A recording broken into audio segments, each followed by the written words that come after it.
Hey everyone, myself Brajesh Roy, second year MBA student from AIIMS Guwahati. तो यार मैं आज एक छोटा सा टॉपिक लेके आया हूँ ईसीजी, जो नीट में पूछा जाता है। कभी कभार बहुत क्वेश्चन आ जाता है एक दो कभी कभार। तो जो टॉपिक एक बहुत लोग इसको क्रिटिकल भी समझते हैं, लेकिन इतना क्रिटिकल भी नहीं होती है ईसीजी, और इतना आसान भी नहीं है। तो ठीक है, तो हम लोग ट्राई करेंगे बहुत आसानी से इसको सीखने का। तो ईसीजी, तो फर्स्ट ऑफ ऑल ईसीजी का फुल फॉर्म क्या है, डेफिनेशन क्या है।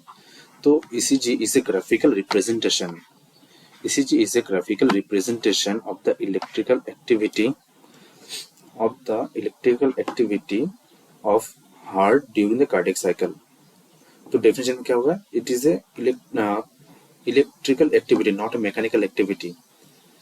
तो एक चीज याद रखना होगा, जो हार्ट में जो कार्डियक साइकिल होता है, जो 8 सेकंड के अंदर हो जाता है, जो 8 सेकंड जो होता है कार्डियक साइकिल का जो ड्यूरेशन होता है, वो ये नहीं है। ये ईसीजी एक अलग चीज होता है।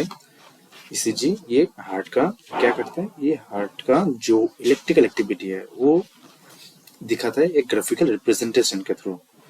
ये कोई नहीं करता है जैसे कोई मैकेनिकल, जैसे हार्ट कार्डियक साइकिल जैसे कहाँ से क्या स्टार्ट हुआ कार्डियक साइकिल, ये नहीं है, ये अलग चीज होता है। ठीक है, तो ये इलेक्ट्रिकल एक्टिविटी, ये याद रखना होगा। कब होगा ये? जब हार्ट में कार्डियक साइकिल चलेगा, जब हार्ट में कार्डियक साइकिल चलेगा तब ये ईसीजी देखा जाता है, ग्राफिकल रिप्रेजेंट। तो हम लोग ईसीजी का फुल फॉर्म आएंगे तो हम लोग दो चीज जानते हैं, एक इलेक्ट्रोकार्डियोग्राफ और इलेक्ट्रोकार्डियोग्राम। तो हम कौन सा चीज पकड़े? तो फर्स्ट ऑफ ऑल इलेक्ट्रोकार्डियोग्राफ कौन सा था? इलेक्ट्रोकार्डियोग्राफ होता है ये मशीन, ये जो मशीन है इसको कहते हैं इलेक्ट्रोकार्डियोग्राफ। और इसमें ये जो एक ग्राफ है, इसमें कुछ लिखा रहता है, जैसे ऐसे इस तरह जो लिखा रहता है, ये होता है, ये जो ग्राफिकल जो रिप्रेजेंटेशन हो रहा है एक ग्राफ पेपर में, इसको कहते हैं इलेक्ट्रोकार्डियोग्राम। तो ये क्लियर हो गया इलेक्ट्रोकार्डियोग्राफ कौन सा होता है, इलेक्ट्रोकार्डियोग्राम कौन सा होता है। तो इलेक्ट्रोकार्डियोग्राफ होता है मशीन को जहां से इलेक्ट्रोकार्डियोग्राम दिखा जाता है, जो ग्राफ के थ्रू, ग्राफिकल रिप्रेजेंटेशन के थ्रू आता है।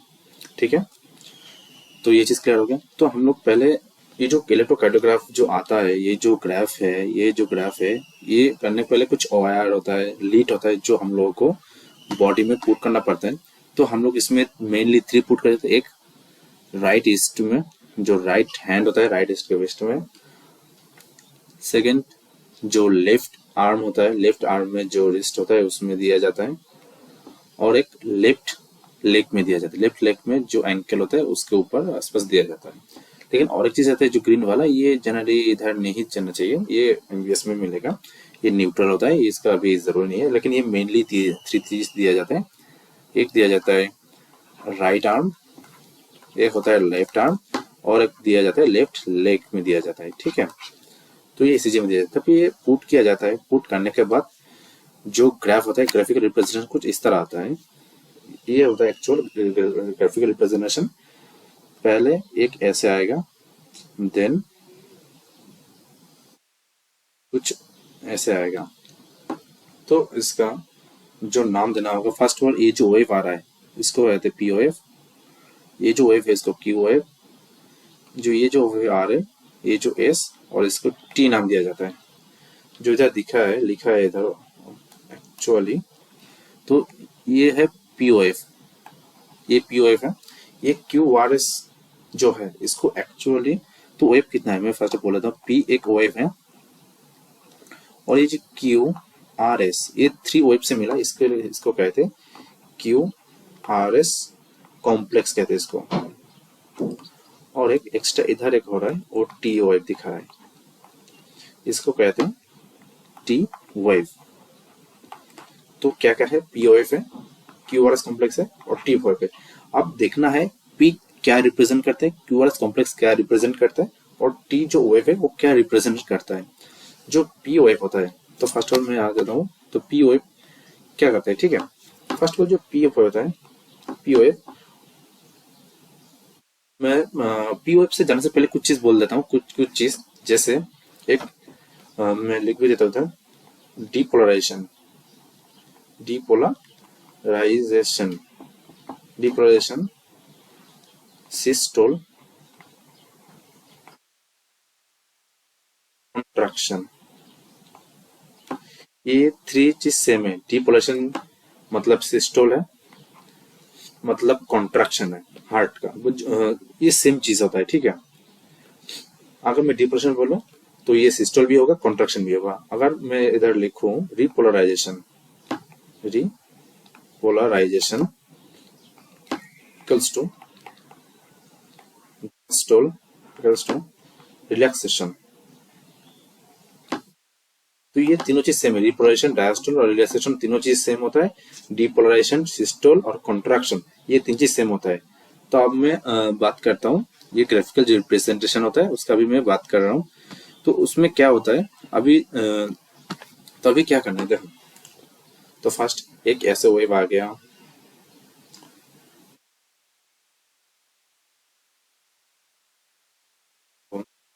एक उससे वो आ गया पीओएफ, क्यूओएफ,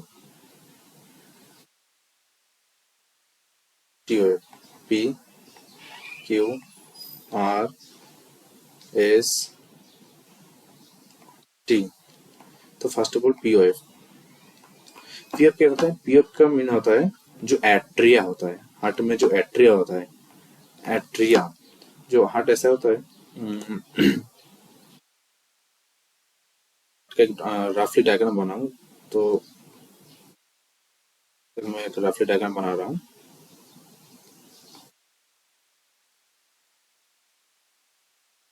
ये एक हार्ट का रफली डायग्राम मैं बना रहा हूँ, ठीक है।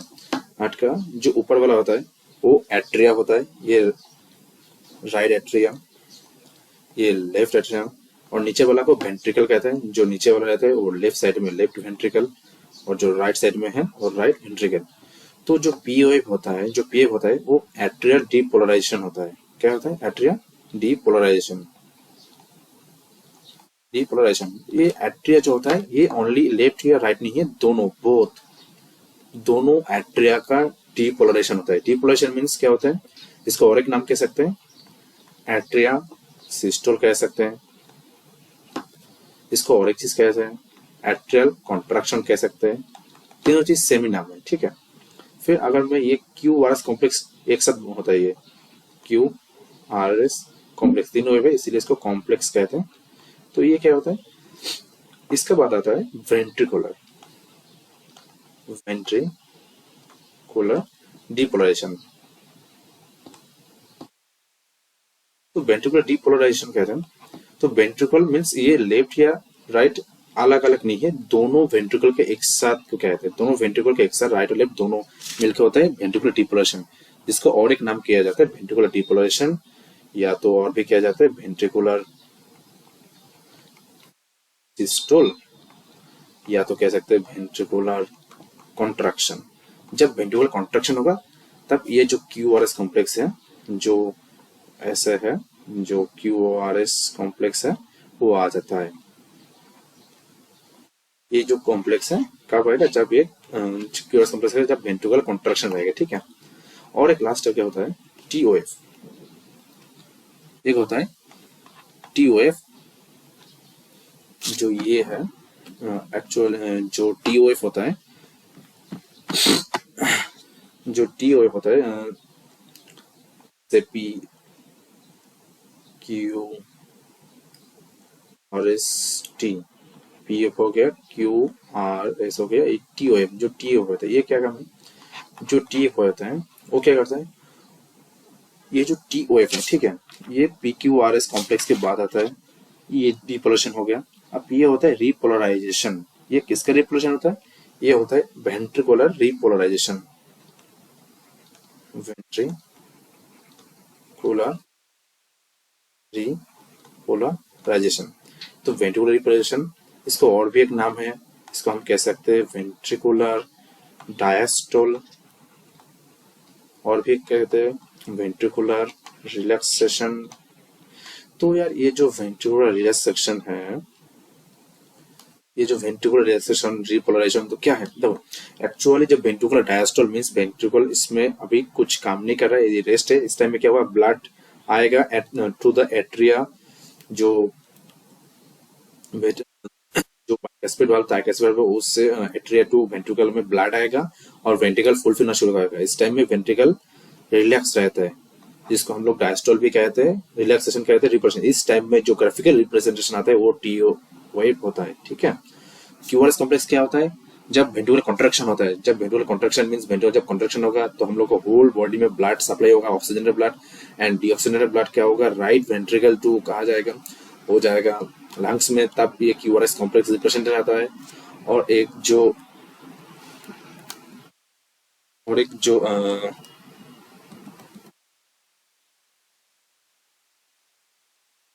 आता है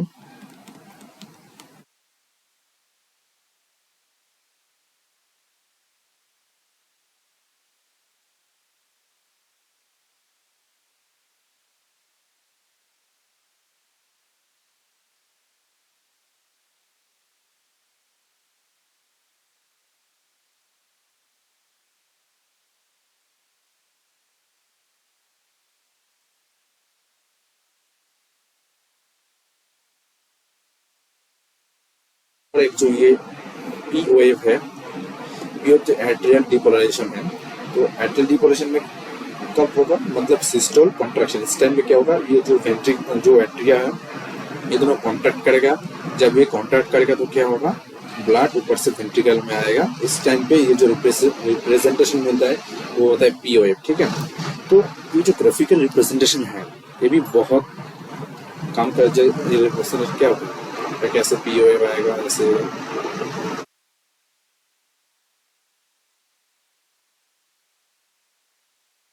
बना दिया पी।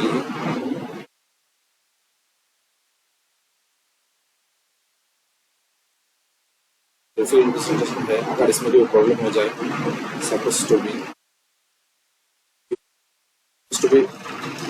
ये जो एसटी जो लाइन है, अगर ये लाइन में कोई प्रॉब्लम दिखा जाए, सपोज ऐसे प्रॉब्लम दिखा जा रहा है, ये ऐसे पीओएफ है, ऐसे पीओएफ तो दिखा जाए, मतलब ये नॉर्मल ऐसे में रहता है। अगर ऐसे देखा जाए तो ये डिजीज क्या है, जिसको कहते हैं मायोकार्डियल इंफ्रैक्शन। इंफ्रैक्शन जो होता है एमआई, इसके लिए होता है।